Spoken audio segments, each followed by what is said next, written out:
Dean and Tyler Listle are registered investment advisor representatives. Investment advisory services offered through Brokers International Financial Services, LLC, member SIPC. Brokers International Financial Services, LLC, and Secure Retirement Solutions, LLC are not affiliated companies. It's time for Secure Retirement Solutions with your hosts, Dean and Tyler Listle, fully licensed retirement specialists from Secure Retirement Solutions in Green Bay. Now, here are your hosts, Dean and Tyler. Good morning, and thank you for joining us today. Tyler and I will discuss topics that affect your retirement, such as investments, income planning, Social Security, and much more. How are you this morning, Tyler? Good morning, Dean. I'm doing well. How about yourself? Good, thank you. Today we're going to talk about when is the best age, or is there a perfect age to retire? And of course, the obvious answer to that is not really. Okay, it really comes down to your own personal situation. But we're going to look at some ages that would be a good target to retire, because the ages that we're going to be talking about, there are certain things that can be put in place that will help you with that retirement planning. But first of all, when it comes to retirement, we see people retire typically for two reasons. They retire because mentally or physically they're done. Okay, they've cashed out. They don't want to work for that employer anymore, or they have a very physical job and their body starts breaking down. So you look at those two things. Then you'll have the flip side of the coin. You'll have some people who want to retire because they went through the financial process and they feel that they're prepared to retire financially. They've knocked off their debt. They put away money. And they're going to come out of a payroll situation. They're going to retire and maybe not change their lifestyle that much. So those are some of the reasons why people retire. People will ask us then, what is the best time to retire? And Tyler and I always take them through the process. You need to have a financial plan done first. And part of the reason is we can uncover certain situations that might be roadblocks that you have to overcome. Have a financial plan done. It'll look at your debt situation, it'll look at your income situation, and it'll target certain dates that would be good for you to retire based on your own personal situation. We provide complimentary financial plans for anybody who comes through the door. So if you're looking to retire, give us a buzz, stop in. We'd be more than happy to try to target a date for you to retire. Okay, so when we're looking at retirement, the first date we're going to look at, or first age, I should say, is really about 55 years old. For those people who are fortunate enough to retire early, we typically say, okay, 55 years old, why? There's a certain triggering device, something that helps you in your retirement. It sort of starts with a pension. Tyler, why don't we talk a little bit about some of the things you need to look at retiring at about 55 years old? Yeah, Dean, in age 55, obviously, not many people can retire at 55. It's definitely an early age to retire at, especially in today's world where people are living longer, therefore their money has to last them longer. Definitely an early age, but one thing to keep in mind if you're considering retiring at 55, and this is why most people do consider it, is because they may have a pension, and typically we see age 55 being one of the earliest ages they're eligible to start receiving that pension. So many people think, okay, if I have this pension, then I can kind of start planning my retirement and retire to get this income. So number one, a lot of people that do retire at 55 or that consider retiring at 55, they do have a pension that they can start receiving through work at age 55. Now, some other things to consider when retiring at age 55, if you are in that scenario, you do have a pension, keep in mind if you retire, you need to account for health insurance, number one. That's one of the main things. And this goes for any time you retire under age 65, which is the age for Medicare. You need to make sure you have a plan for your health insurance. Now, if your spouse works and you're under their insurance, then you're fine. That doesn't matter. You're covered under your spouse's employer-sponsored plan. Now, obviously, if you guys are both going to retire, then you need to go out onto the marketplace and get health insurance, which oftentimes it can be much more expensive than what it is through your employer. Now, obviously, that's also subject to change with the different types of law that is currently in place in the political environment right now. So keep that in mind. But health insurance, one thing to consider.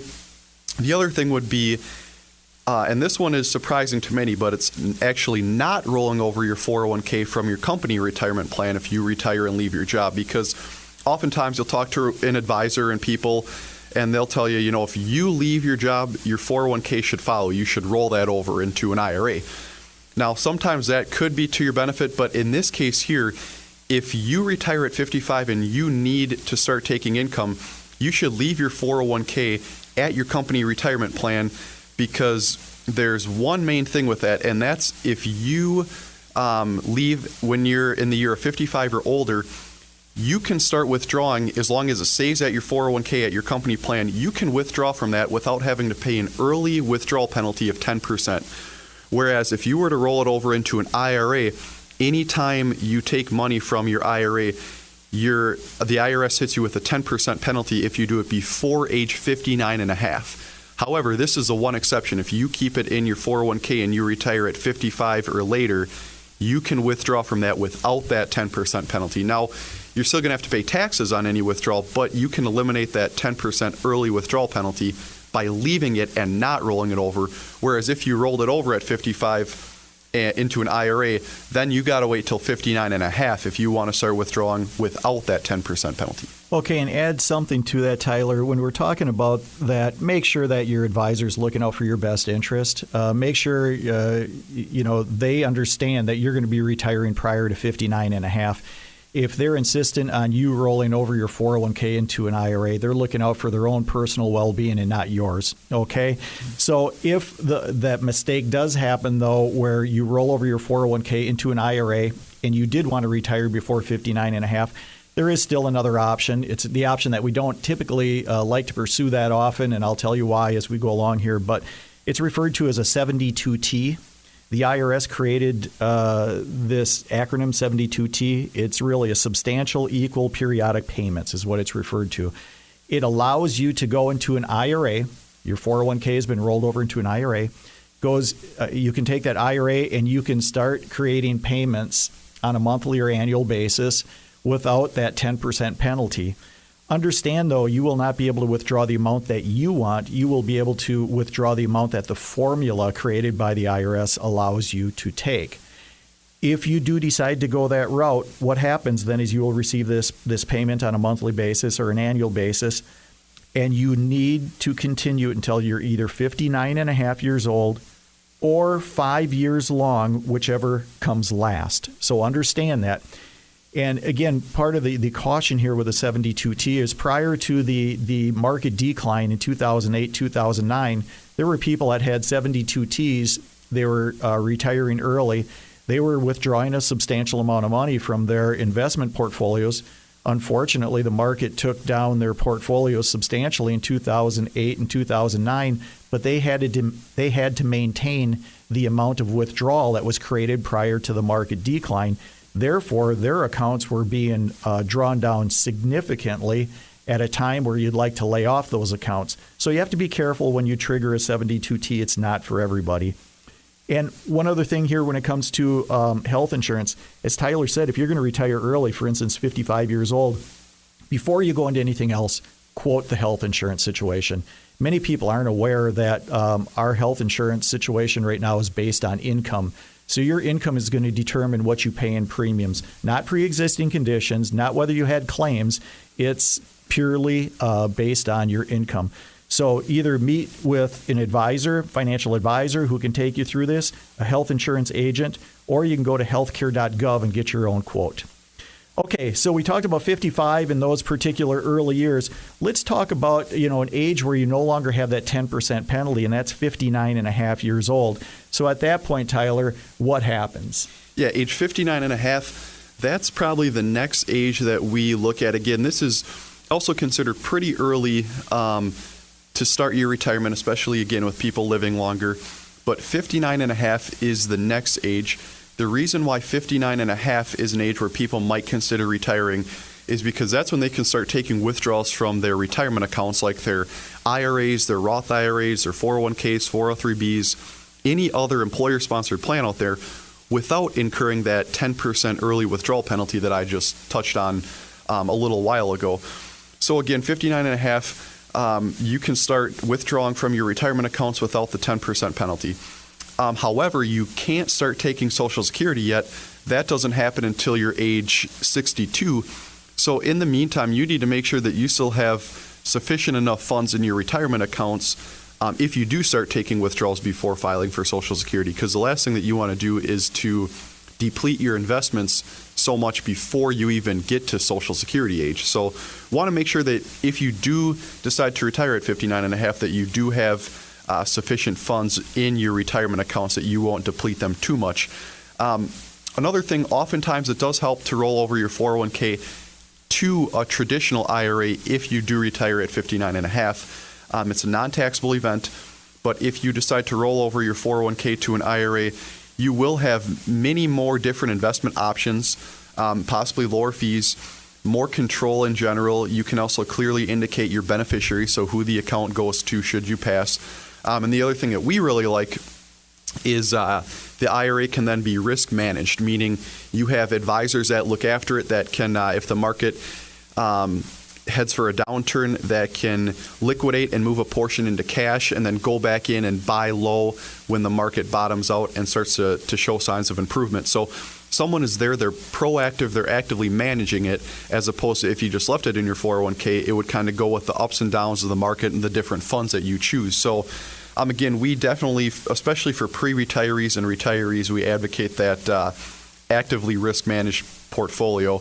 And especially after 2008, what had happened, many people don't like to just let their money sit in their 401k. They want to have it risk-managed, just seeing what the market has done about a decade ago. It can, with the ups and downs and different things like that.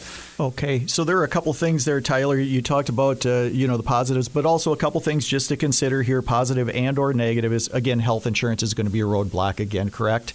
Yep. You need to make sure that you go out there and plan ahead for health insurance. Tyler talked about the potential reasons for rolling over your 401k. At this time, you can look at rolling over a 401k if it's in your best interest. You don't have to worry about that 10% penalty because you're now 59 and a half years old. And also, as Tyler said, you need to make sure that you have sufficient funds, liquid funds, or retirement accounts, because you're not going to be drawing Social Security until you're 62 minimum. It could be even later than that. So you don't want to run down those investment accounts too much at that particular time. So let's go on to the next one. It would be 62 years old. But before we do, we're going to take a quick break. You're listening to Dean and Tyler Listle, investment advisors with Secure Retirement Solutions located on Allied Street in Green Bay. For a complimentary review of your current investments, or if you have questions, please call them at 920-347-9888 or go to their website at srsplans.com. Okay, looking at 62, again, what is going to be a triggering device that helps you in your retirement at 62? It's going to be mainly the fact that you now qualify to file for Social Security at the first year possible, if that's in your best interest. Tyler, before we go in and talk a little bit more about that, realize that Social Security, originally when it started, was not intended to be a sole source of income for retirees. Unfortunately, we do see a lot of retirees out there nationwide that do rely on Social Security as their number one source. We use the metaphor that was created decades ago when it talks about retirement planning, and that's the three-legged stool. The three-legged stool was created on pension, whether it's personal pension or a pension that was put in place by your employer. Unfortunately, that leg is pretty weak right now because a lot of people don't have pensions. Second leg of the stool is Social Security, which is extremely important. And then your personal investments, whether they're 401ks or IRAs. So you need to look at those items. Because it is part of the three-legged stool, why do financial people talk about Social Security? It is that important when you start modeling it out. Also, some of the decisions you make in Social Security when you file cannot be reversed. Others can. So we always tell people, slow down a little bit with your Social Security filing. Make sure that you meet with a professional who can help you through these things. Tyler and I do not work for the Social Security Administration. However, we do deal with optimizing and modeling out Social Security all the time because it's going to be part of your income when you retire. So, Tyler, let's go through the age 62, some of the things that people need to look at before retiring at that age. Yeah, Dean. And first off, according to the U.S. Census Bureau, age 62 is the average retirement age in the United States, which to me that makes perfect sense, simply being 62 is the earliest you can start collecting Social Security, like you just said, Dean. And also, again, Social Security, that is the main source of income for millions and millions of Americans. a lot of people don't even have any other retirement fund saved up. So that's why Social Security is going to be many people's largest form of income throughout their retirement.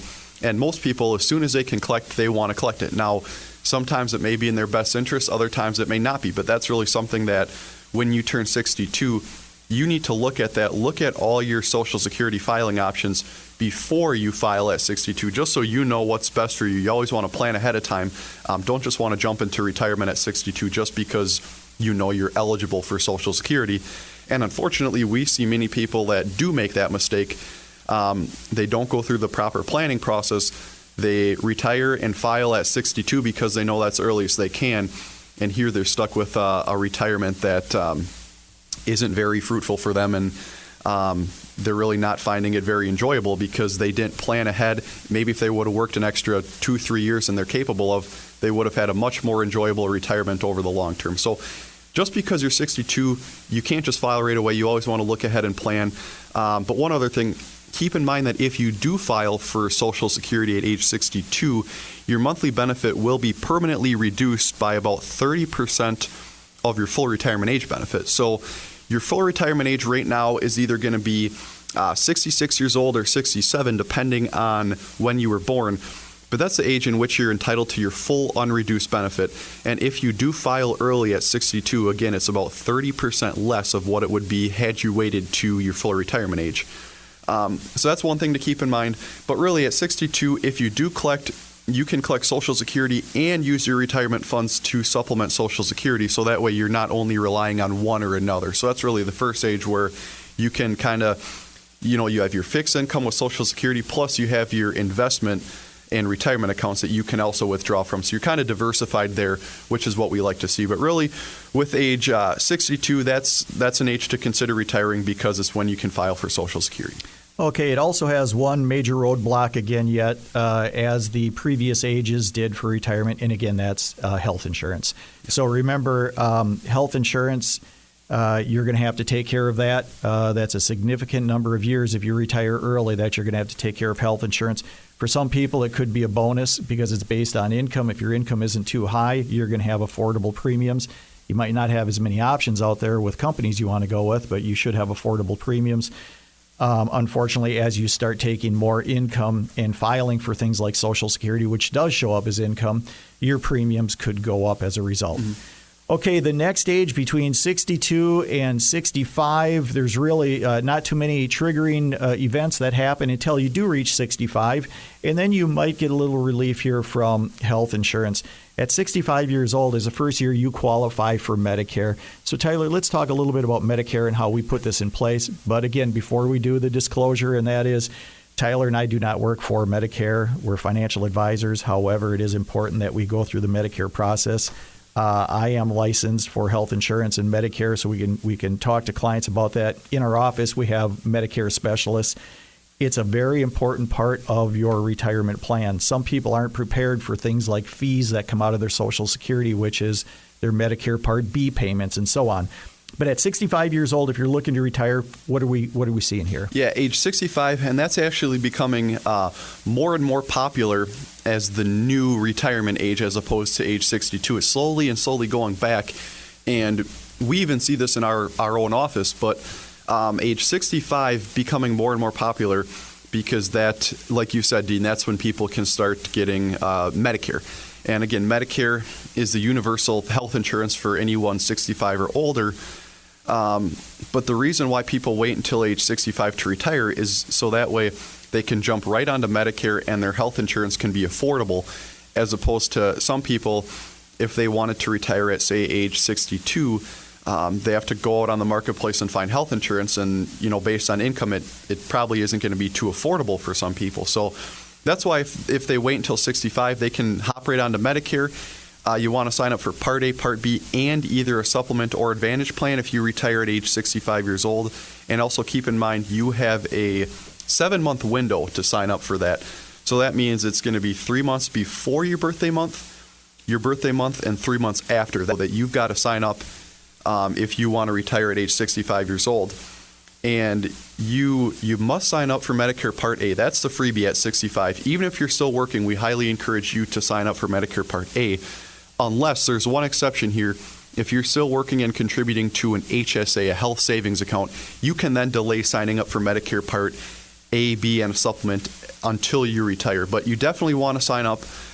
If you're not contributing to an HSA and you're eligible to sign up for Part A and Part B and you forget, then you could potentially face paying a lifetime penalty on your Part B premium. So the last thing you want to do is forget to sign up for Medicare, because they're going to penalize you throughout your whole entire life if that's something that you forget.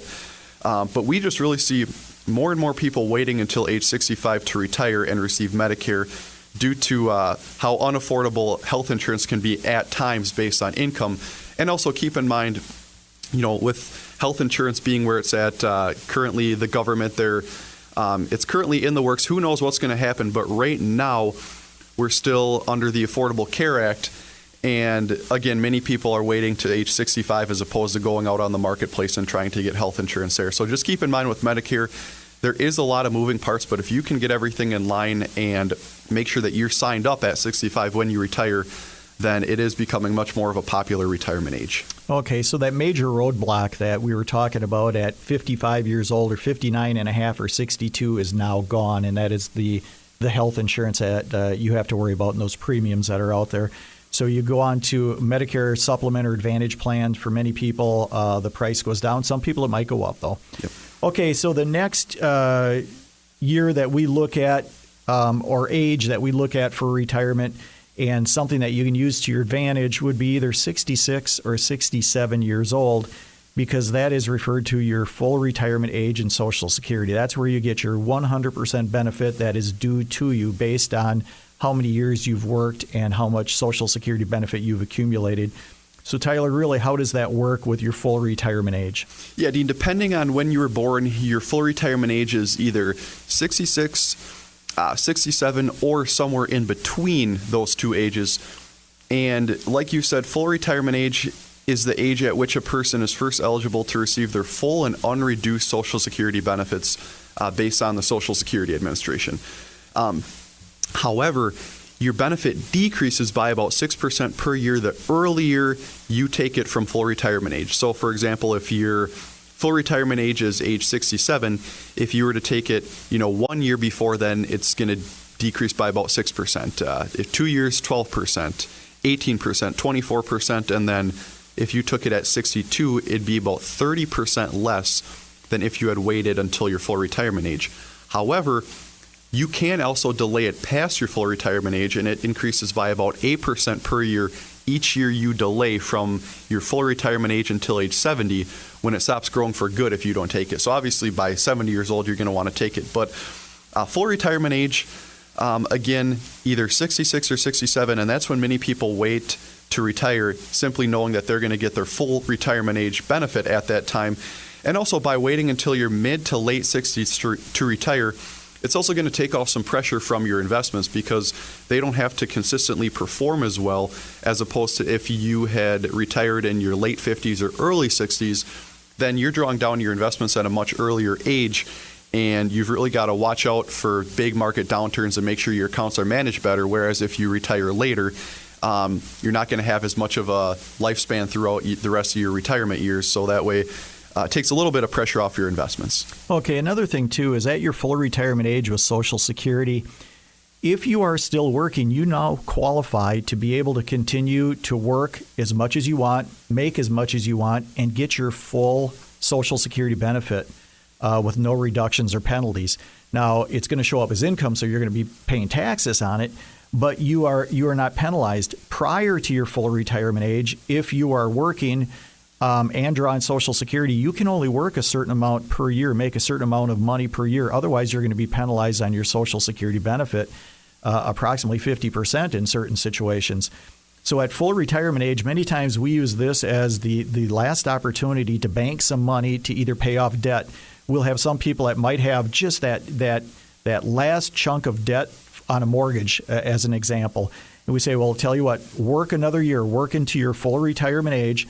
What happens then is you can make as much money as you normally do at your payroll, at your normal job, but then you can take that full Social Security benefit, which you're not used to having received because you didn't receive it in any years prior, and then you can bank that money and pay off the debt, or in situations where maybe your retirement account isn't as robust as you want it to be, or your investments, you can invest that as a lump sum. So it's a great opportunity to go and pay off that last bit of debt before you retire. However, you have to wait till your full retirement age for that to happen. Okay, if we're talking about anything here that piques your interest, you have any questions about, you'd like to know if you're a good candidate to retire at a certain time, we'd be more than happy to take you through a complimentary financial plan. My name is Dean Listle. I'm here with Tyler Listle, Secure Retirement Solutions. We're located on Allied Street in Green Bay. You can give us a call anytime at 920-347-9888. We'd love to meet with you and talk about these things. Okay, the last one we're going to talk about is for those people who work way too long. That's 70 years old, okay? It seems hard to fathom that somebody would want to work till 70, but we do see it quite often.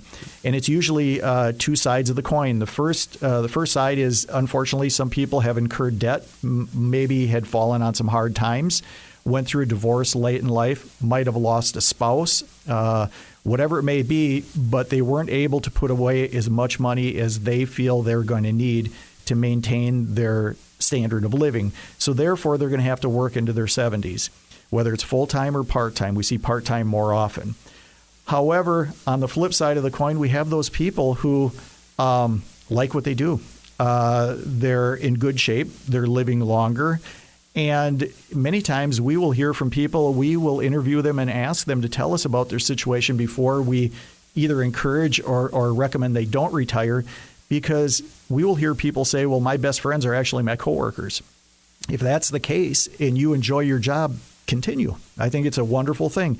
Plus, we are living longer, so you're probably going to have to plan for a longer retirement as far as your investments are concerned. Tyler, what else do people have to look at when they turn 70 or just after 70 years old? Yeah, Dean, so if people do wait to retire until 70, there are three main points that I want to nail here today. And the number one would be, if you do wait until 70 to retire, you don't want to wait any later to file for Social Security. I just mentioned that, but your Social Security benefit doesn't grow any further than age 70. So there's really no benefit to waiting past age 70. You definitely want to file for Social Security. Number two, you got to plan for your required minimum distributions. I talk about this a lot on the show, but a lot of people forget and they're unfamiliar. It's called your required minimum distribution, or your RMD, which you need to take in the year that you turn 70 and a half and every year thereafter. But that's from your IRA, your 401k, 403b, any employer-sponsored plan. The IRS makes you start taking money out in the year you turn 70 and a half. And if you miss your RMD, there's a pretty hefty penalty. It's 50% of what you should have taken. So you definitely don't want to miss taking your RMDs. That's the other one. Make sure you plan for your required minimum distributions. And lastly, if you plan on retiring at 70 years old, and this really goes for all ages for that matter, make sure you review your beneficiary designations on all your accounts. So you want to know, obviously, if you were to pass away, who the beneficiaries are going to be. That's number one there. And then you want to take care of all other estate planning documents. You want to make sure you have your will up to date. If you have any trusts, you want to make sure that is in good order. Power of attorney. Then also your POD or TOD designations. That stands for payable on death or transfer on death designations with your property and some of your investment accounts. So that way they can go directly to your beneficiaries.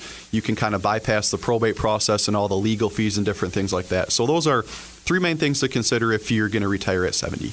Okay, that's all the time we have this week. See you later, and hope you'll join us again next week. See you next week. You've been listening to Secure Retirement Solutions with your hosts, Dean and Tyler Listle, fully licensed retirement specialists from Secure Retirement Solutions in Green Bay. To get more information from Dean and Tyler, contact them at Secure Retirement Solutions on Allied Street in Green Bay. Call 920-347-9888 or visit them at srsplans.com. Securities and investment advisory services offered through Brokers International Financial Services, LLC. Member SIPC. Brokers International Financial Services is not an affiliated company.